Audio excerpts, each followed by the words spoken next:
श्री शिवाय नमस्तुभ्यम। ओम नमः शिवाय। गौरी शंकराय नमः। जय श्री कृष्ण, जय श्री लक्ष्मी नारायण। आप सभी को अमावस्या की हार्दिक शुभकामनाएं। भगवान नारायण और भगवान शिव आप सब पर अपनी अनुकंपा और कृपा बनाए रखें।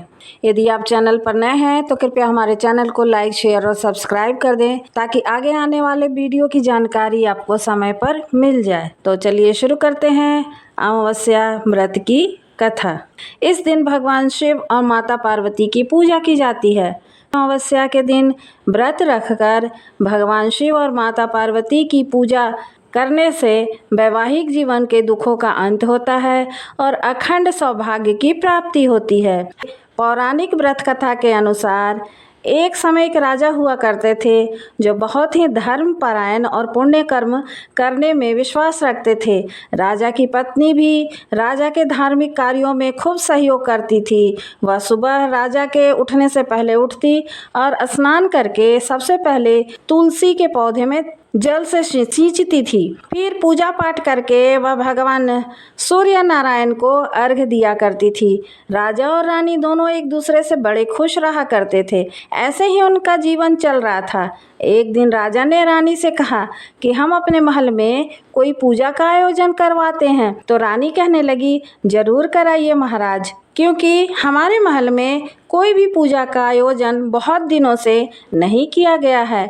तो राजा ने शुभ मुहूर्त निकलवाकर पूजा का कार्यक्रम रख लिया और कई तरह के मिष्ठान बनवाए। पूजा के दिन राजा और रानी ने व्रत पालन करने का संकल्प लिया, लेकिन रानी को ना जाने क्यों उस दिन बहुत जोरों की भूख लग गई। तो रानी ने पूजा के लिए तैयार की गई मिठाई में से थोड़ी सी मिठाई खा ली और किसी को कुछ नहीं बताया। जब राजा ने मिठाइयों को देखा तो राजा को पता चल गया कि मिठाई को किसी ने पूजा से पहले ही खा लिया है। राजा ने रानी से पूछा कि मिठाई को ना जाने कौन खाकर जूठा कर गया, अब इस मिठाई को पूजा में कैसे लगाएंगे। तो रानी ने झूठ बोल दिया कि महल में इतने सारे चूहे हैं, जरूर उन चूहों में से किसी ने खाया होगा। यह सुनकर राजा को गुस्सा आ गया। महल में तो एक ही चूहा रहा करता था। राजा ने उस चूहे को पकड़कर बाहर फेंकने का आदेश दे दिया। चूहा अपने ऊपर रानी द्वारा लगाए गए आरोपों से नाराज हो गया। वह सोचने लगा कि रानी ने मिठाई तो खुद खा ली और मेरा नाम लगा दिया। इस बात की सजा तो रानी को भुगतनी ही पड़ेगी। उस दिन महल में पूजा के लिए बहुत सारे मेहमान आए हुए थे। दिन में पूजा पाठ का कार्यक्रम संपन्न हुआ तो कुछ मेहमान राजा के महल में ही रुक गए। राजा ने उनके सोने का प्रबंध कर दिया। आधी रात हुई तो चूहे ने रानी के कमरे से साड़ी ले जाकर मेहमानों के कमरे में रख दी। सुबह हुई तो राजा मेहमानों को जब उठाने के लिए गए तो वहां पर रानी के कपड़ों को देखकर उन्हें बड़ी हैरानी हुई। उन्होंने रानी पर बुरी तरह गुस्सा किया। राजा ने रानी को उसी समय महल से निकाल दिया। रानी ने राजा से कुछ नहीं कहा, क्योंकि रानी को ये बात समझ में आ गई थी कि आज जो उसने झूठ बोला था उसी का फल उसे मिला है। रानी महल से निकलकर जंगल की ओर चली गई। रास्ते में उसे कुछ महिलाएं पूजा करती हुई मिली। रानी ने उनसे पूछा कि बहनों, आप यह सब क्या कर रही हो और इसके करने से क्या फल मिलता है। तो महिलाएं कहने लगी कि आज तो अमावस्या है और हम सब शिव पार्वती की पूजा कर रहे हैं। इस व्रत को करने से वैवाहिक जीवन में आए हुए दुखों का अंत होता है और अखंड सौभाग्य की प्राप्ति होती है। यह सुनकर रानी बड़ी खुश हुई और उसने भी यह व्रत करने का सोचा। उसने उन औरतों से कहा कि कृपया इस पूजा की विधि मुझे भी बता दो तो आपका बड़ा एहसान होगा। व्रत की सारी विधि जानने के बाद रानी ने उस दिन उन महिलाओं के साथ शिव पार्वती की पूजा की। उसके बाद वह जंगल में चली गई। वहां जाकर झोपड़ी बनाकर रहने लगी। फिर रोजाना शाम को उन महिलाओं के पास आकर शिव पार्वती की पूजा करती और एक घी का दीपक जलाकर उसके पास ज्वार बोती और पूजा करने के बाद गुड़दानी का प्रसाद बांटती। एक दिन की बात है, राजा शिकार करके उसी रास्ते से जा रहे थे। जाते जाते अंधेरा हो गया। राजा ने देखा कि कोई चमकीली वस्तु नजर आ रही है। राजा उसे देखने के लिए उस पेड़ के पास चले गए और वहां जाकर देखा कि बहुत सारे दीपक जल रहे हैं और वे आपस में बात भी कर रहे थे। सारे दिए ने अपनी अपनी आप बीती बता दी थी और रानी का दिया चुपचाप था। ने से सारे दिए कहने लगे कि तुम चुपचाप क्यों बैठे हो, तुम अपनी बात भी तो हमें बताओ, तुम्हारी पूजा क्यों की जाती है। वह दिया कहने लगा, मैं तो राजा के घर का हूँ, मैं क्या बोलूँ, मेरे राजा बहुत ही धर्मपरायण थे और रानी भी राजा के हर धार्मिक कार्यों में उनका साथ देती थी। और एक दिन महल में पूजा का कार्यक्रम रखा गया। उस दिन रानी को ना जाने क्या हो गया, उन्हें बहुत जोर की भूख लग गई और उन्होंने प्रसाद की मिठाई में से थोड़ी सी मिठाई खा ली। जब राजा ने पूछा तो रानी ने चूहे का नाम लगा दिया, जिससे वह चूहा बहुत ही क्रोधित हो गया और बदला लेने के लिए उसी रात रानी के कपड़े को ले जाकर मेहमानों के कमरे में रख दिया। सुबह जब राजा ने रानी के कपड़ों को मेहमानों के कमरे में देखा तो बहुत क्रोधित हो गए।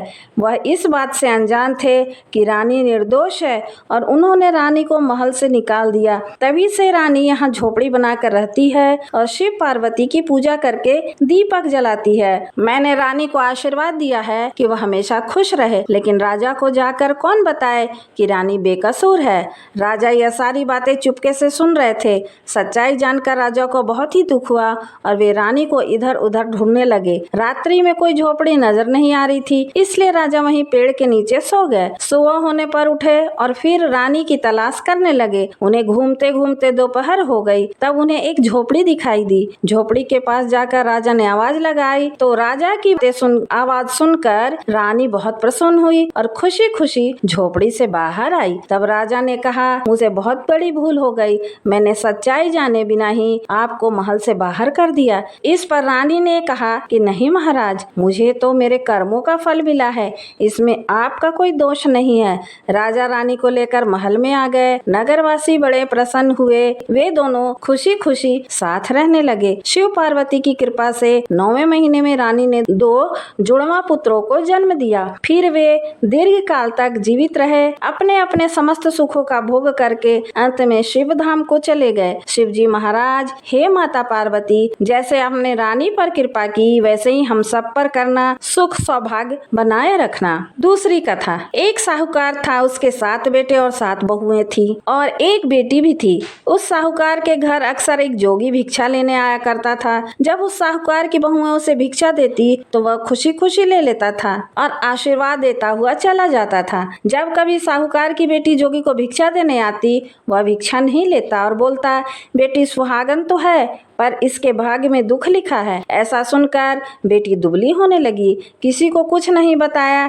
ऐसा करते करते काफी समय बीत गया। एक दिन उसकी माँ ने कहा कि बेटा, ऐसी क्या बात है, अच्छा भला खाने पीने को देती हूँ, फिर भी तुम बिल्कुल पतली होती जा रही हो, कोई बात तो मुझे बताओ, तुम्हें चिंता करने की कोई भी आवश्यकता नहीं है। तो इस पर बेटी ने अपनी माँ को वह जोगी वाली सारी बात बता दी। तो माँ ने कहा, अगर ऐसी बात है तो तुमने मुझे पहले क्यों नहीं बताया। अब की बार जब जोगी भिक्षा लेने के लिए आए तो तू भिक्षा देने जाना, मैं किवाड़ के पीछे छुप कर बैठ जाऊंगी, देखती हूँ वो क्या करता है। जोगी भिक्षा लेने के लिए आया और साहूकार की बेटी जैसे ही भिक्षा देने लगी तो उसकी माँ किवाड़ की ओट से खड़ी होकर सुनने लगी। जोगी फिर से वैसे ही बोला कि तेरे भाग्य में सुहाग तो है पर सुहाग का सुख नहीं लिखा, मैं तुझसे भिक्षा नहीं ले सकता। यह सुनते ही उसकी माँ बाहर निकल आई और बोली कि हे महाराज, एक तो मेरी बेटी आपको भिक्षा दे रही है और आप उसे ऐसा आशीर्वाद दे रहे हैं, क्यों, क्या बात है, आप मुझे भी बताओ।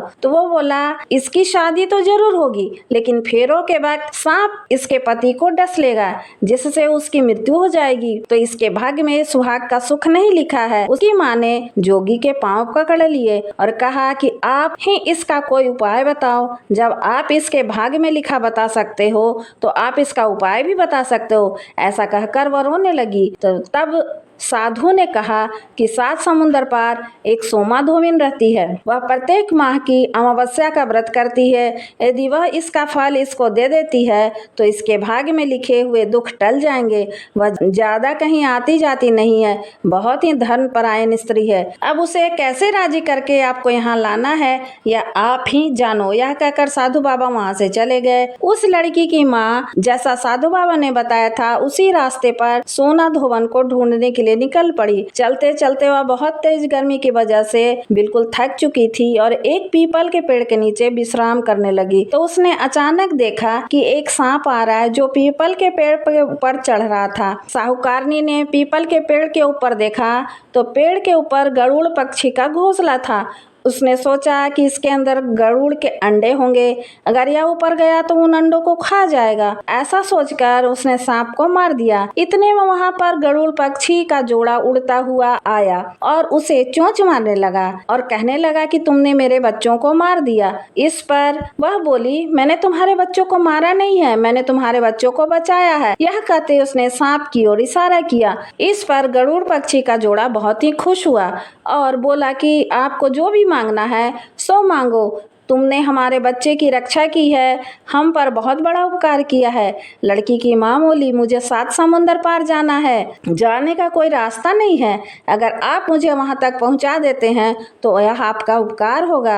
आपका ये उपकार मैं हमेशा याद रखूंगी। गरुड़ ने उसे अपने ऊपर बैठाया और 7 समुंदर पार सोना धोबिन के घर के पास छोड़ आए। वहाँ पर उस लड़की की माँ ने देखा कि सोना धोबिन की 7 बहुएं और 7 बेटे थे। बहुएं काम के लिए अक्सर लड़ती थी कि यही मौका है सोना धोबिन को खुश करने का। उस दिन से उसने उसके घर का सारा काम करना शुरू कर दिया।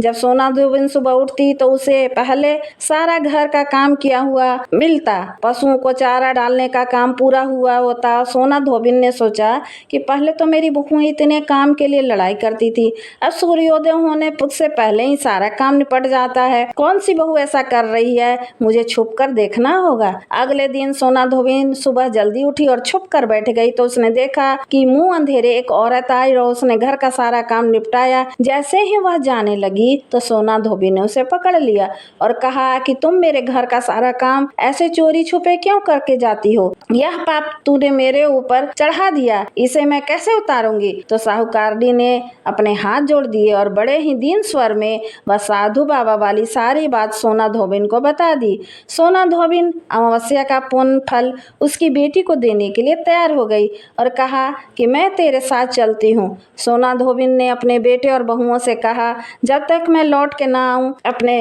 पिता को घर से बाहर जाने नहीं देना, ना ही किसी को घर के अंदर आने देना। यह कहकर सोना धोबिन साहूकारनी के साथ उसके घर आ गई। जब उसके बेटी का विवाह तय किया गया, फेरे वाले दिन जब दूल्हा और दुल्हन मंडप में बैठे तो दूल्हे के पास सोना धोबिन मिट्टी की हांडी और कच्चा दूध और कच्चा सूत लेकर बैठ गई। इतने में दूल्हे को डसने के लिए काला सांप आया। सोना धोबिन ने उसे हांडी में और कच्चे सूत की में बांध दिया, लेकिन यह सब जब दूल्हे ने अपनी आंखों से देखा तो डर के मारे उसकी मौत हो गई। यह देखकर साहूकारनी रोने लगी और हाथ जोड़कर सोना धोबिन से कहा, अब आप मेरी बेटी का जीवन बचा सकती हो। तो सोना धोबिन ने उसके ऊपर कच्चे दूध के छींटे दिए और कहा, आज तक जितनी भी अमावस्याएं मैंने की है उसका पुण्य साहूकार की बेटी को लग जाए और आने वाली अमावस्या का व्रत करूं वह मेरे पति को लगे। इतना बोलते ही दूल्हा खड़ा हो गया।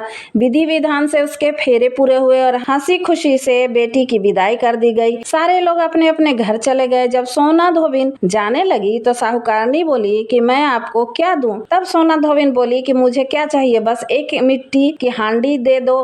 रास्ते में सूखी अमावस आई तो उसे हांडी के 108 टुकड़े करके पीपल के नीचे रखें और 13 टुकड़े एक जगह रखे और पीपल के पेड़ के 108 परिक्रमा करके उन टुकड़ों का पीपल के नीचे दबा दिया और घर जाने लगी। घर पहुंची तो उसका पति मरा हुआ था। उसने अपने पति पर सुहाग का छींटा दिया और कहा कि आज जो मैंने अमावस्या का व्रत किया है उसका फल मेरे पति को मिले। ऐसा कहते ही उसका पति जीवित हो गया। अमावस्या व्रत करने के बाद सोना धोबिन के घर एक ब्राह्मण आया। उसे सोना धोबिन पुण्य दान किया करती थी, तो उस दिन भी ब्राह्मण आया और बोला कि अमावस्या का जो दान किया है वह मुझे दे दो। सोना धोबिन बोली कि रास्ते में अमावस्या आई थी, कुछ नहीं कर पाई, जो कुछ कुछ किया वह पीपल के पेड़ के नीचे ही गाड़ कर आ गई, तुम वहां जाकर ले लेना। ब्राह्मण ने वहां जाकर वह जगह खोदी तो देखा वहां पर 108 और 13 सोने के टुकड़े रखे हुए थे।